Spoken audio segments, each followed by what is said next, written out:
friends, myself Sameer Avasthi, Associate Professor in Department of Computer Science and Engineering from Babu Banarsidass, Northern India Institute of Technology.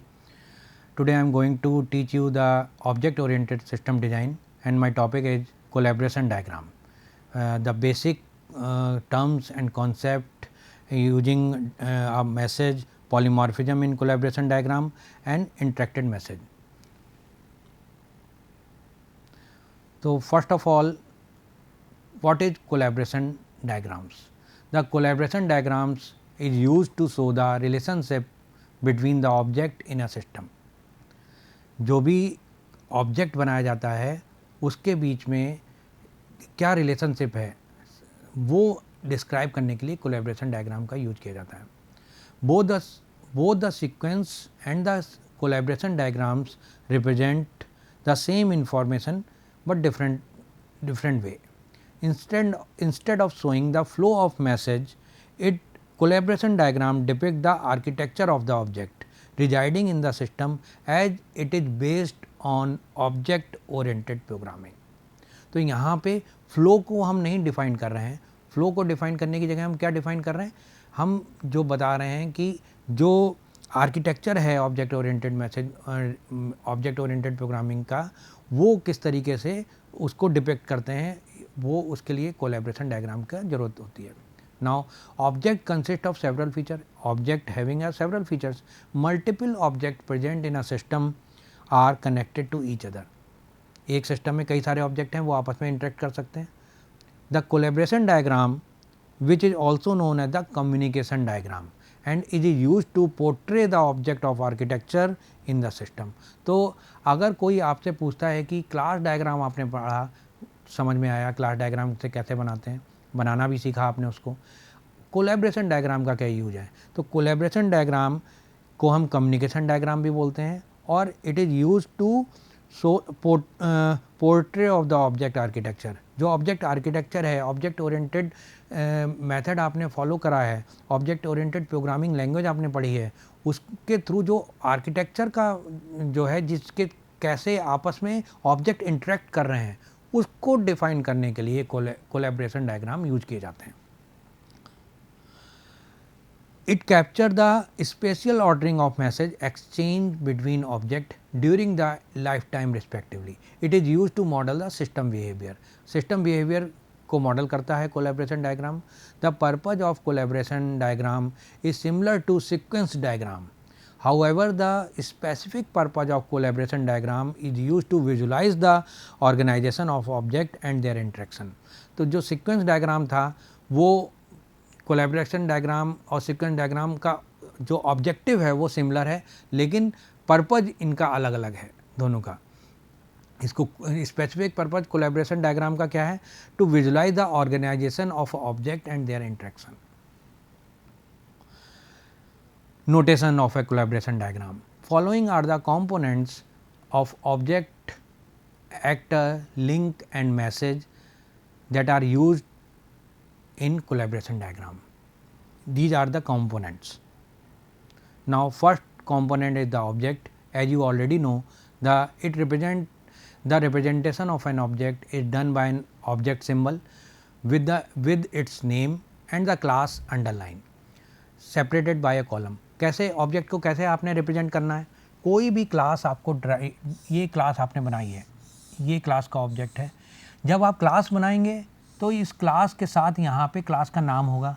Suppose करो मैंने ये class है, इस class का नाम होगा इस जब भी आप क्लास ड्रॉ करेंगे. लेकिन जब आप क्लास का ऑब्जेक्ट क्रिएट करेंगे तो इसको इसी बॉक्स में एक अंडरलाइन के थ्रू शो करेंगे, this is an object of the class. अब जब आप कोलैबोरेशन डायग्राम बना रहे हैं, in the collaboration diagram object are utilized in the following way. The object is represented by specifying their name and the class. It is not mandatory for every class to appear. A class may constitute more than one object. In the collaboration diagram, firstly the object is created and then its class is specified.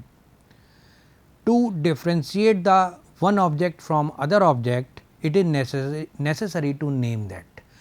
एक साथ एक class के कई सारे instance हो सकते हैं, multiple instance हो सकते हैं, तो वहाँ पे जो डिफरेंट ऑब्जेक्ट क्रिएट हो रहा है, डिफरेंट इंस्टेंस क्रिएट हो रहे हैं, उनके डिफरेंट नेम आपको क्रिएट करने हैं. This is the first main part of the first main component is the collaboration diagram, that is object. Now moving toward the actor. Actor in the collaboration diagram, the actor plays the main role as it invoke the interaction. अब दो object आपस में, दो entity हैं, आपस में interact करेंगे. ये जब आपस में इंटरेक्ट करेंगे तो इसके लिए क्या, किस तरीके से इंटरेक्ट करेंगे, तो इसके लिए एक्टर का यूज करते हैं. Main purpose of actor is to invoke the interaction. Each actor has its respective role and name. जो भी एक्टर मैं क्रिएट करूँगा उसका एक स्पेसिफिक नाम होगा और उसका एक रोल होगा, उसका नाम के साथ वो हाईलाइट होगा. In this the one actor initiate the use case. अब यूज केस भी यहाँ पे आ जाता है. जैसे ही एक्टर्स का रोल आएगा पिक्चर में, यूज केस भी आ जाएगा साथ में. अभी मैं यूज केस बना के आपको दिखाऊंगा इसमें. Now moving toward the third component, that is link. The link is an instance of an association. क्या, जैसे कि object is an instance of the class, same way, in the same way link is an instance of association which associate the object and actor. Object class के बारे में आपको, class और object की definition आप कैसे डिफाइन करते हो? Object is an instance of that class. ऐसे ही यहाँ पे लिंक को कैसे डिफाइन करोगे? Link is an instance of an association. It portrays the relationship between the object through which the message are sent. Now it is represented by the solid line. Link को solid line से लिखते हैं, बनाते हैं. The link help an object to connect with or navigate the other object such that the message flow are attached to the link. तो यहाँ पे simple ये लाइन है लिंक बनाने के लिए, इसका यूज करेंगे solid line का. Now moving toward the fourth component, that is message. It is a communication between object which carries information and include a sequence number so that the activity may take place. It is represented by the labeled arrow which is placed near a link. Link के पास में इसको भी, message को भी बताएंगे. The message are sent from the sender to the receiver and the direction must be navigate in the particular direction. The receiver must understand the message. तो दो class मैंने यहाँ पे डिफाइन की, तो दोनों क्लास के लिए आपको एक बात ध्यान रखनी है. सबसे पहले ये जो दो मेरी जो क्लासेज हैं, ये जो क्लासेज बनाई हैं, इनके बीच में किस तरीके से आप लिंक बनाएंगे, और लिंक के बाद यहाँ पे मैसेज को भी डिफाइन करना है कि कौन सा मैसेज पास हो रहा है. तो बेसिकली ये 4 कंपोनेंट हो गए हमारे पास. This message is the 4th component. Now this is the collaboration diagram. This is the collaboration diagram. Component of the collaboration diagrams are actor, message, object. These are the components. अब सबसे पहले देखिए, इस diagram में देखते हैं. सबसे पहले क्या है? This is an actor having message first. Object इसका क्या है? क्या है इसके क्लास का नाम? इसका क्लास का नाम, यहाँ पे हमने ऑब्जेक्ट क्रिएट किया, क्लास का नाम डिफाइन कर दिया. Then object, class name. अब ये क्लास कैसे, ये डिफरेंट जो ऑब्जेक्ट बने हुए हैं, ये ऑब्जेक्ट है, ये ऑब्जेक्ट है, ऑब्जेक्ट 2 है, ये आपस में क्या है, इंटरेक्ट कर रहे हैं. आपस में जो ये सारे ऑब्जेक्ट इंटरेक्ट करेंगे, तो इसके लिए, इंटरेक्ट करने के लिए कुछ मैसेज पास होना ज़रूरी है. जैसे आपने ऑब्जेक्ट ओरिएंटेड प्रोग्रामिंग डिज़ाइन में डेटा फ्लो डायग्राम बनाए हैं, तो डेटा फ्लो डायग्राम में आप डेटा का फ्लो दिखाते हैं सीक्वेंस में. ऐसे ही यहाँ पे जो ऑब्जेक्ट ओरिएंटेड जो डिज़ाइन है, इसमें जो ऑब्जेक्ट क्रिएट होते हैं, ये भी आपस में इंटरेक्ट होते हैं, और इनको इंटरेक्शन हम इसके सॉलिड लाइन के थ्रू, ये इस लिंक के थ्रू दिखाते हैं. ये आपस में कैसे इस लाइन के थ्रू कनेक्टेड है. यहाँ पे ये लाइन हो गई, ये आपस में कनेक्टेड है, ये सारे ऑब्जेक्ट, और कुछ मैसेज पास हो रहा है. तो बेसिक कंपोनेंट कोलैबोरेशन डायग्राम का क्या हो गया, इस तरीके से आप रिप्रेजेंट करोगे. Now the question is when to use the collaboration diagram. अब इस कोलैबोरेशन डायग्राम का यूज कब करना है, ये भी पता होना चाहिए. The collaborations are used when it is essential to depict the relationship between the object. Collaboration diagram का यूज तभी करना है जब हमें दिखाना हो कि क्या रिलेशनशिप है बिटवीन द ऑब्जेक्ट. ऑब्जेक्ट के बीच की रिलेशनशिप कोलैबोरेशन डायग्राम से आती है. Both the sequence and collaboration diagram represent the same information. अब यहाँ पे मैंने अभी आपको बताया था, सीक्वेंस डायग्राम और कोलैबोरेशन डायग्राम से हम एक ही चीज़ है, लेकिन थोड़ा सा उसमें क्या है, डिफरेंट तरीके से हम उसको रिप्रेजेंटेशन अलग है सीक्वेंस और कोलैबोरेशन डायग्राम का. The collaboration diagram are best suited for analysing the use case. जब भी किसी यूज केस को एनालाइज करना हो तो हम कोलैबोरेशन डायग्राम का यूज़ करेंगे, वहाँ पे हम सीक्वेंस डायग्राम का यूज़ नहीं करेंगे. सीक्वेंस में क्या होता है कि कौन से ऑब्जेक्ट किस सीक्वेंस में आपस में इंटरेक्ट कर रहे हैं, वहाँ पे सीक्वेंस इम्पॉर्टेंट है. लेकिन यहाँ पे सीक्वेंस की कोई इंपॉर्टेंस नहीं है. देखिए आप इस डायग्राम में देखिए, आपको सीक्वेंस की कोई इंपॉर्टेंस दिख रही है? कोई सीक्वेंस नहीं है. आपस में ये सारे ऑब्जेक्ट एक दूसरे से इंटरेक्ट कर रहे हैं लेकिन सीक्वेंस नहीं है. तो कोलैबोरेशन डायग्राम और सीक्वेंस डायग्राम में ये बेसिक डिफरेंस है. Now moving toward the next slide, that is use case for which the collaboration diagram is implemented. First, to model collaboration among the object or role that carry the functionality of the use case and operation. To model the mechanism inside the architectural design of the system. Third is to capture the interaction that represent the flow of message between the object and the role inside the collaboration. Fourth and last is to model different scenario within the use case or operation involving collaboration of several object and interaction. ये use case का use है. Use case को हम collaboration diagram के लिए जिसके साथ implement करने जा रहे हैं उसके लिए पांचों पॉइंट हैं. Now collaboration diagram to support the identification of object participating the use case. In the collaboration diagram, each message constitute a sequence number such that the top level message is marked as 1 and so on. The message sent during the same call and denoted with the same decimal prefix, but with different suffix like 1, 2 and 3 and so on, and their occurrence of the event. Now moving toward the steps for creating collaboration diagram. कौन कौन से steps आपको follow करने हैं उसके लिए. First of all, first step है to determine the behaviour for which the realisation and implementation are specified.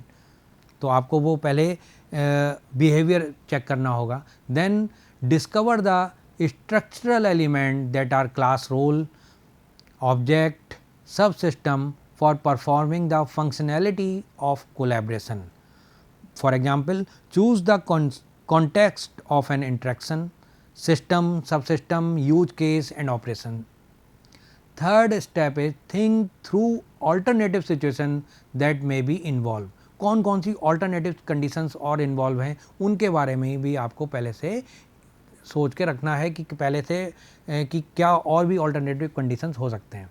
Now implementation of a collaboration diagram at an instance level if needed.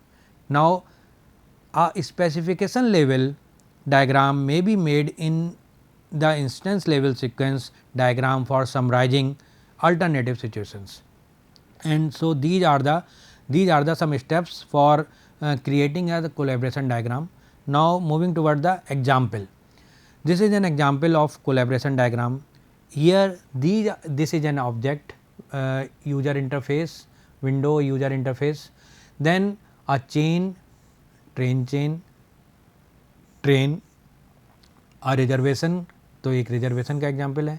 Notice conformation है, ये क्या किस तरीके से आपको करना है, डिनाई करना है, तो वो कन्फर्मेशन का है.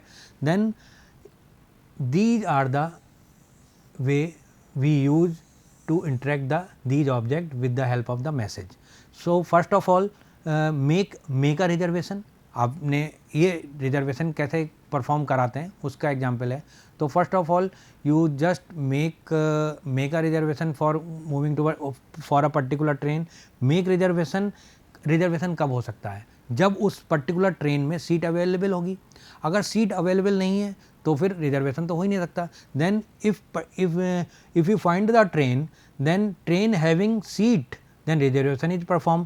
and train having no seat, अगर उसमें सीट ही नहीं बचा हुआ है तो आप रिजर्वेशन नहीं करा सकते. देन रिजर्वेशन अगर सपोज करिए उसमें सीट्स हैं तो कैसे ये सारी क्वांटिटी कैसे मैसेज पास हो रहा है. देन कंफर्मेशन मैसेज आएगा और ये आपको यहाँ पे रिजर्वेशन आपका ओके हो जाएगा. तो ये कोलैबोरेशन डायग्राम के थ्रू आपको समझाना है कि कौन कौन से सीक्वेंस में आपने कौन से स्टेप्स को फॉलो किया है.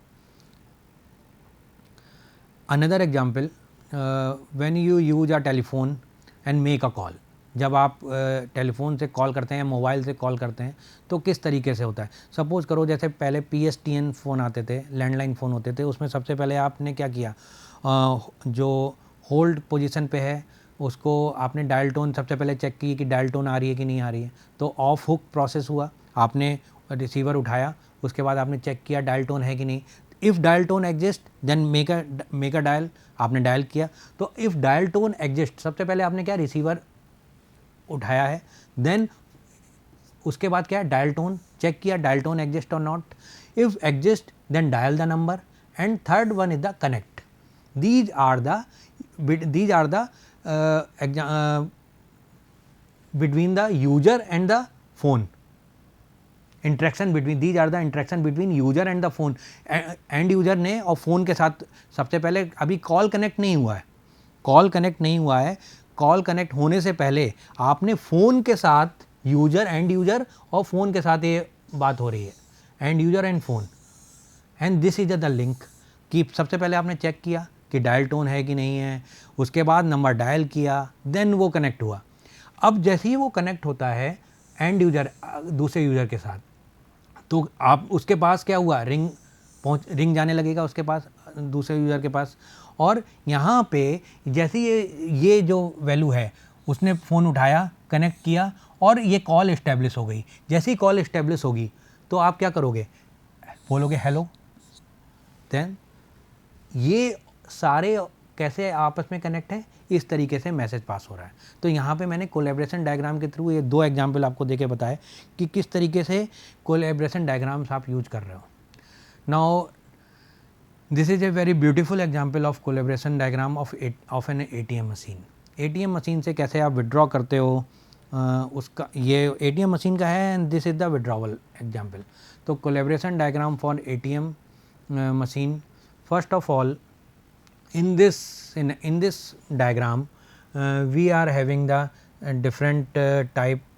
One is the request kind, second one is the enter request, then enter, then third is the request amount, fourth one is the enter amount, and fifth is the process transaction, this is the fifth, and sixth one is the withdraw from a checking account, seventh is the withdrawal successful और not, ये पता लगेगा आपको कि withdraw मैंने किया वो successful हो गया कि नहीं. Then eighth one is the transaction successful हो जाएगा. Then ninth is the dispense of the cash, tenth is the request take cash, 11th is the take, then request continuation and print receipt. यही तो सारे process होते हैं ATM withdraw से. तो ATM withdrawal आपने जो किया है उसको रिप्रेजेंट कैसे करोगे आप, in the form of a collaboration diagram. तो वहाँ पे इसके अब यहाँ पे देखो कोई भी सीक्वेंस जो है वो मैं सीक्वेंस पे ध्यान नहीं दे रहा हूँ. तो सीक्वेंस डायग्राम होता तो वहाँ पे सीक्वेंस पे लिखा होता है, यहाँ पे इंट्रैक्शन पे डिफाइन फोकस किया जा रहा है कि कौन कौन सी एंटिटी, कौन कौन से object are interact with each other, कौन से इंटरेक्ट कर रहे हैं आपस में. उस पर सीक्वेंस की बात में सीक्वेंस पे फोकस नहीं कर रहा हूँ. सीक्वेंस डायग्राम और कोलैबोरेशन डायग्राम में यही बेसिक डिफरेंस है. वहाँ पे सीक्वेंस पे फोकस होता है, यहाँ पे सीक्वेंस पे फोकस नहीं है. अब सबसे पहले क्या काम हुआ इस वाले डायग्राम में देखिए. सबसे पहले काम हुआ, सब ATM से आप सब लोगों ने ATM से तो पैसा सबने निकाला ही है. तो कैसे, सबसे पहला स्टेप क्या होता है, first step is the request. आपने रिक्वेस्ट प्रोसेस की. कैसे रिक्वेस्ट प्रोसेस करेंगे, inserting ATM card. Now after processing a request we use enter the ATM card. Then third one is the request and amount, कितना amount आपको withdraw करना है वो आपने उसमें एंटर किया. Fourth is the enter amount, that is जो amount आपको विड्रॉ करना है. Fifth one is the process transaction. आपने एंटर अमाउंट करने के बाद ट्रांजेक्शन आपका प्रोसेस होगा. प्रोसेस ट्रांजेक्शन जो हो रहा है उसके बाद sixth step is the withdraw from checking account. किस अकाउंट से वो विड्रॉवल होगा, वहाँ से चेकिंग अमाउंट होगा, वहाँ से ही तो विड्रॉ करेंगे आप. Then seventh one is the withdraw successful. अगर उस अकाउंट में आपके बैलेंस है तो अमाउंट विड्रॉ हो जाएगा. 8th one is the transaction is successful और नॉट, 8th सक्सेसफुल हो गया transaction. 9th is the dispense cash, जैसे ही अकाउंट ये सक्सेसफुल हुआ दो कैश आप dispense cash. Then request take cash, again एक फिर से आप दोबारा निकालना चाहते हैं पैसे उसमें से अमाउंट, वो वाली भी रिक्वेस्ट आ सकती है। फिर then take cash, request continuously, print receipt, and this is the ATM machine. This interaction between the account and the ATM machine consists these two process. Interaction between the bank client and the ATM machine consists these three, and these are the। तो यहाँ पे देखो मैं ये diagram बना के आपको show कर रहा हूँ कि किस तरीके से कौन कौन से ऑब्जेक्ट आपस में इंटरेक्ट कर रहे हैं, कौन कौन से आपस में इंटरेक्ट कर रहे हैं। The account and the checking account consist of these two, 6 and the 7th account and checking account. These two class account and ATM machine with having these two process, and ATM machine and bank client contains these three and all these 7 process. तो इतनी process हैं, इस तरीके से collaboration diagram को आप use करोगे। लेकिन कोलैबोरेशन डायग्राम के साथ एक बात ध्यान रखना, सीक्वेंस मैटर नहीं करता। Now moving toward the again next collaboration diagram for ATM withdrawal, ये उसी तरीके से होगा जिस तरीके से अभी आपको बताया था मैंने, सेम है बिल्कुल वैसे ही जैसे सिनेरियो था।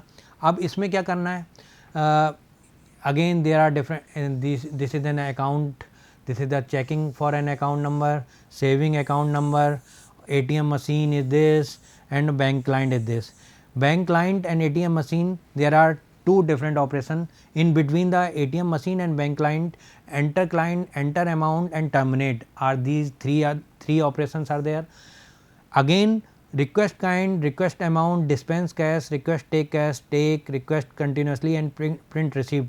These are the 7 different process. ATM machine and account consist of 2 different process, that is process termination and transaction successful. यहाँ पे इन दोनों के बीच में ये वाले 2 प्रोसेस होंगे। प्रोसेस या तो ट्रांजैक्शन का प्रोसेस होगा या फिर ट्रांजैक्शन सक्सेसफुल हो जाएगा। इस तरीके से ही हम यहाँ पे डिफाइन कर सकते हैं these 2 process.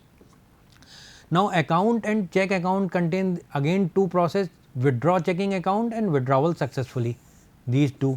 And in between the checking account and the saving account, these 2 operations are there. First is the withdrawal saving successfully or withdraw savings. So this is the way to make a collaboration diagram for ATM withdrawal. Now moving toward the next, benefit of collaboration diagram. क्या benefit हो सकते हैं collaboration diagram के? Collaboration diagram is also known as communication diagram. It is mainly put emphasis on the structural aspect of the interaction diagram. How lifeline are connected. तो basically ये किस पे focus करता है, emphasis करता है structural aspect of the interaction diagram. The syntax of collaboration diagram is similar to the sequence diagram. जो sequence diagram का था syntax वही रहेगा, just the difference is that the lifeline does not consist of tails. यहाँ पे sequence नहीं होगी, tales नहीं होती हैं। तो ये बात यहाँ पे मैं शुरू से बताता हुआ आ रहा हूँ, क्या डिफरेंस है सीक्वेंस डायग्राम और कोलैबोरेशन डायग्राम के बीच में। The message transmitted over sequencing is represented by numbering each individual message. The collaboration diagram is semantically weak in comparison to the sequence diagram. यहाँ पे एक लाइन इंपॉर्टेंट है benefit में जो बताई गई है कि collaboration diagram is semantically weak in comparison to the sequence diagram. Semantically weak का क्या सेंस है? सिमेंटिकली वीक का सेंस यही है कि यहाँ पे सीक्वेंस प्रोवाइड नहीं की गई, नंबरिंग नहीं की गई है कि किस सीक्वेंस में कौन सा हो रहा है. मैंने केवल आपको ऑब्जेक्ट बताए, क्लासेस बताए और कैसे इंटरेक्ट हो रहे हैं ये कोलैबोरेशन डायग्राम के थ्रू आपको समझाया. Now moving toward the drawback of a collaboration diagram. Drawback में there are some drawbacks. Multiple object residing in the system can make a complex collaboration diagram. तो क्या मतलब हुआ इस बात का? अगर कई सारे कोलैबोरेशन डायग्राम में कई सारे ऑब्जेक्ट आप बनाओगे तो वहाँ पे सीक्वेंसिंग तो आप कर नहीं रहे हो.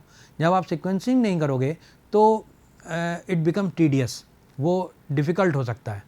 And becomes quite hard to explore the object. तो वहाँ पे थोड़ा सा आपको ये देखना है कि कई सारे ऑब्जेक्ट हों तो आप सीक्वेंस डायग्राम पे प्रेफर करो और कोलैबोरेशन डायग्राम को अवॉइड करो। Then it is time consuming diagram. जैसे आप देख रहे थे एटीएम विड्रॉवल कैसे मैंने किया, एटीएम मनी कैसे डिपिक्ट की, तो ये टाइम कंज्यूमिंग प्रोसेस है। After the program terminate the object is destroyed. यहाँ पे जैसे ही प्रोग्राम टर्मिनेट होता है ऑब्जेक्ट डिस्ट्रॉय हो जाता है। As the object state change it become difficult to keep an eye on the every single that has occurred inside the object of a system। तो basically जब प्रोग्राम टर्मिनेट होगा तो object destroy हो जाएगा, और जितने ऑब्जेक्ट ज़्यादा होंगे उतना ही डिफ़िकल्ट होगा उनको हैंडल करना जो डिस्ट्रॉय होते जा रहे हैं। तो यहाँ पे ये ड्रॉबैक हैं इस कोलैबोरेशन डायग्राम के, जिसको आपको ध्यान रखना है कि किस तरीके से हमें हैंडल करना होगा कोलैबोरेशन डायग्राम। और जहाँ तक हो सके आप सीक्वेंस डायग्राम को प्रेफर करेंगे जब तक अनलेस अनटिल ऑब्जेक्ट अगर कम है, अगर ऑब्जेक्ट कम है तो आप इसको यूज़ कर सकते हो, नो डाउट, कोई भी डिफ़िकल्टी नहीं आएगी। लेकिन ऑब्जेक्ट ज़्यादा है तो आपको सीक्वेंस डायग्राम को प्रेफर करना होगा। Okay, again these are the some references that used in your syllabus, that means James Rambogg object oriented design modeling technique, and okay, hopefully आपको ये sequence diagram collaboration diagram clear हुआ होगा। Thank you so much, thank you very much.